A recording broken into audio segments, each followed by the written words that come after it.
What's good, people? Welcome back to another episode of the Grind Never Stops podcast. I'm your co-host Steve again. In today's episode, I'm going to talk about the Pacific NBA Division preview. I'll give you a quick overview about how I treat things in basketball since it's division preview for the Pacific NBA. In the NBA, I mostly scout players. In college basketball, it depends on team and players because there's basically, I'll just give you an idea, over 120 teams, meaning there's a lot of teams to analyze. So let's get to the division preview for Pacific with NBA. The first team we're talking about is the Golden State Warriors. They lost in the play-in round against the Grizzlies, and they are 39 and 33. They have a hard time defending on the defensive end, especially the three-point line, except Draymond Green, the Michigan State product.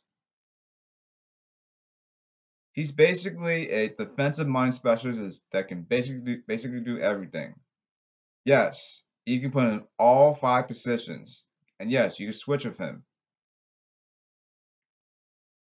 He can shoot threes, but he's just inconsistent up until now.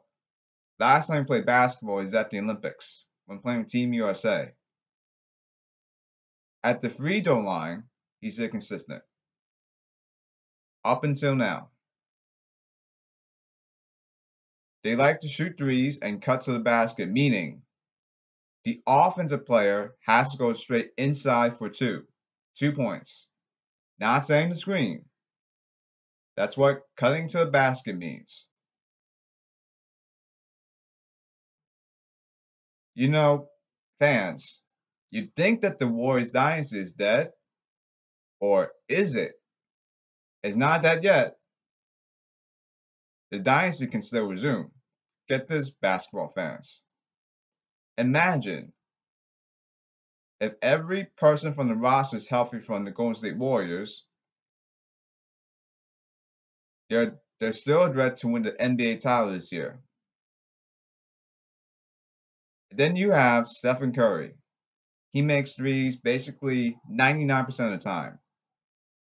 He can basically shoot basically everywhere, even bad shots, even full court shots, even half court shots. Makes everything.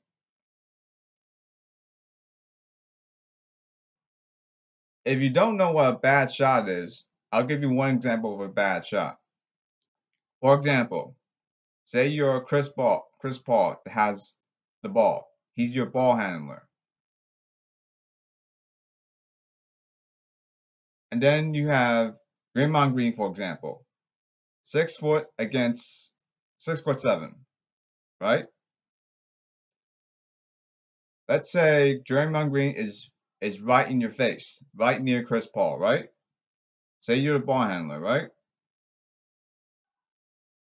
And then you take a shot from the 3-point line when Draymond Green is really over you. Would you take that shot?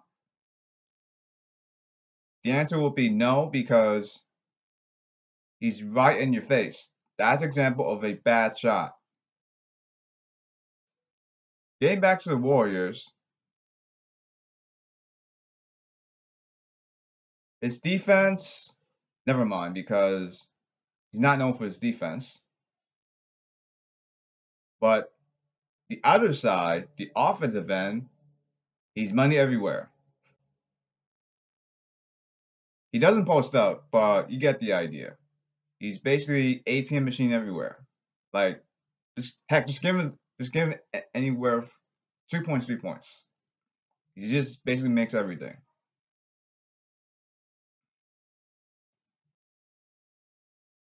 And get this, NBA fans and basketball fans. Imagine the Warriors are healthy everywhere from the entire roster. And yes, don't doubt their defense because they can still actually play defense. In other words, never wake up the sleeping giant or you'll pay for what you did.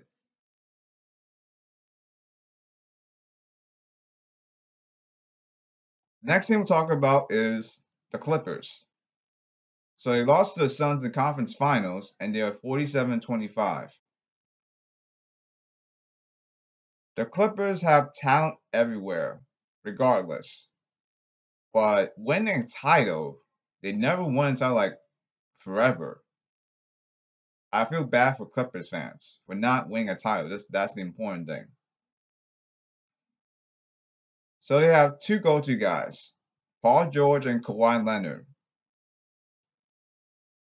Yes, you can switch with them, of course, but they're basically like wing players. They're outstanding defense everywhere, and they can guard on the post. They're just like wing players. Let's put it this way. And offensively, Paul George and Kawhi Leonard, they're money. And then when comes playoff time, they never won a title together with the LA Clippers. Very simple for Clippers fans. You just need a ring.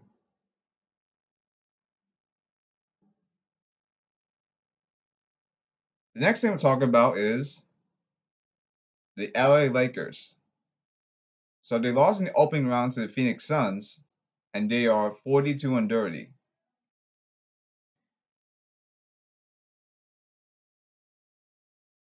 The roster for the Lakers is basically the same as the LA Clippers, but they won tons of titles in NBA history, a boatload of titles. Last season they had problems shooting threes, perimeter shooting. That's the problem last season. Of course, they check all the boxes, spend tons of cash everywhere on finding star players. Well, it's new. They even signed Carmelo Anthony. They even signed Russell Westbrook. Just put it this way: they spend tons of money everywhere. They're going to find ways to succeed. But the problem is, looking at the roster, they are old. It affects how they think. Because think about it this way: the way you think things in life, right?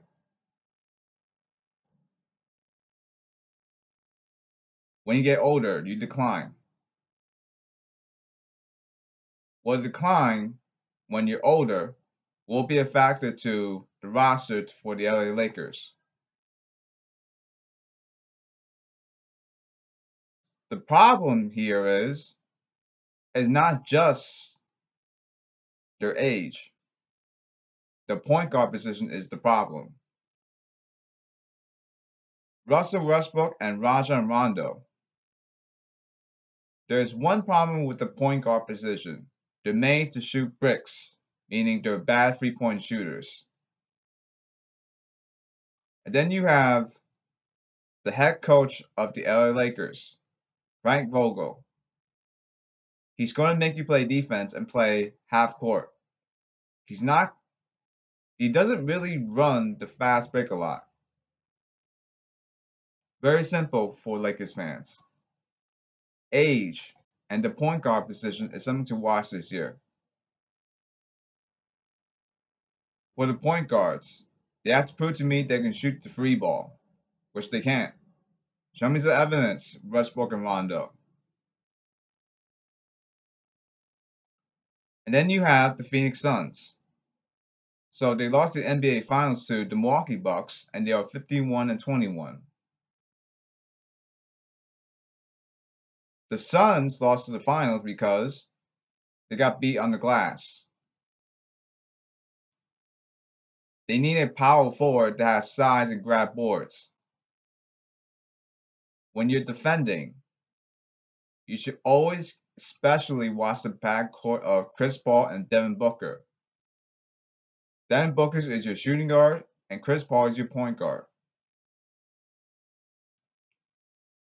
They have everything. Paul and Booker. They can shoot threes, check. Mid-range, check. And drop dimes. That's another word for assists. Chris Paul can actually defend, but he's pretty old. Does he have anything left in the tank after the NBA Finals loss? And then you have Devin Booker. I'm not so with his defense. But the question for the Suns this year is they have to do well on the glass. How will they improve on the boards? That's how they lost to the Bucks last season for the title game, for the series. The next team to talk about is the Sacramento Kings.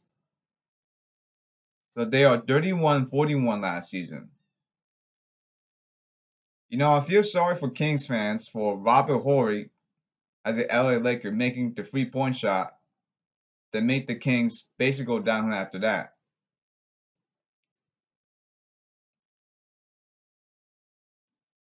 And that game is, if I remember, the Kings versus the Lakers. That's back in the day.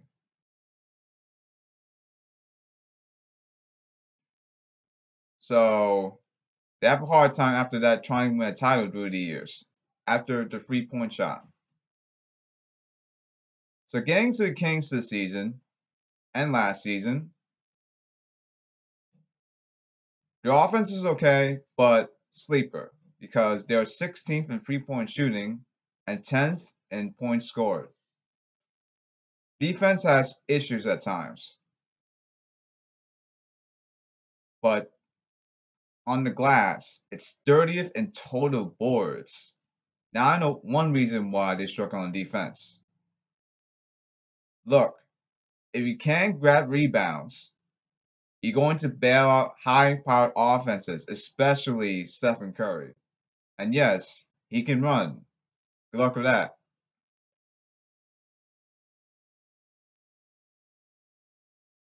And knowing Stephen Curry, he's gonna make threes 100% of the time because his shooting is really ridiculous, positively ridiculous. So this year, they have to prove to me they can crash the glass and defense, play some D. For your divisional winner, I'm gonna go with the Clippers. This is actually a tough division. What the difference is for the Lakers is Westbrook for free, brick. Rondo for free, brick. But the Clippers have to prove to me that they just had to get the ring. That's what's important. And yes, there's talent everywhere from top to bottom. And this ends the Pacific NBA Division preview. I'm your co-host Steve again, signing out for Grind Never Stops. Thanks for tuning in, everybody. Sayonara, everybody.